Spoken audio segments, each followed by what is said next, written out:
কোরবানি সবসময় ভাগে না দিয়ে একা দিতে পারলে উত্তম। গরুতে আপনি ভাগে কোরবানি দিলেন, সেটার চাইতে ছাগলে আপনি একাকি কোরবানি দিতে পারলে বেশি ভালো। কারণ সাধারণত এক ভাগ গরুতে কোরবানিতে যে টাকা যায়, সাধারণত জেনারেলি একটা ছাগলে অলমোস্ট সেই পরিমাণ বা তার চেয়ে কোনো কোনো ক্ষেত্রে 1-2 হাজার আরও বেশি যায়। তাহলে আপনার অর্থ খরচ তো অলমোস্ট সমান বা বেশি হচ্ছে।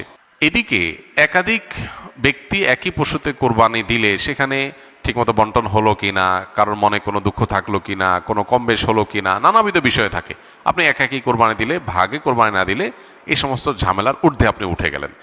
তবে এটা ঠিক যে একাধিক ব্যক্তি যদি একটা পশুতে কোরবানি দেয় এবং কারোর নিয়তের ভিতরে ভেজাল থাকে, এর জন্য সবার নিয়ত নষ্ট হয়ে যাবে, কারোর কোরবানি হবে না, ব্যাপারটা সেরকম না।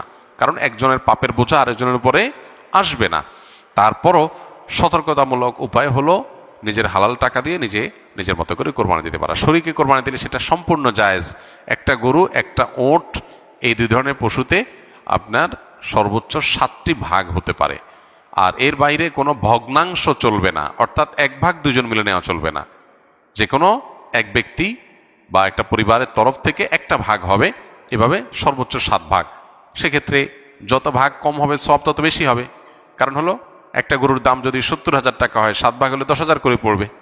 আর যদি সেই গরুটাকেই আপনি 2 ভাগে করেন তাহলে 35,000 করে পড়বে, তাহলে টাকা বেশি খরচ হবে। ইন্না আইজামাল জাযায়ে মা আইজামিল বালা। যার যত বেশি কোনো ভালো কাজ করতে গিয়ে যত বেশি কষ্ট হবে, শ্রম হবে, মেধা খরচ হবে, অর্থ ব্যয় হবে, সবের পরিমাণ তত বেশি হবে। সো ভাগের পরিমাণ যত কম হবে সবের পরিমাণ তত বেশি হবে। পাশাপাশি গোশত বন্টনের পদ্ধতি হলো যে কয় ভাগ হবে সেই কয় ভাগে কোরবানির গোশত বন্টন করতে হবে সমান হারে।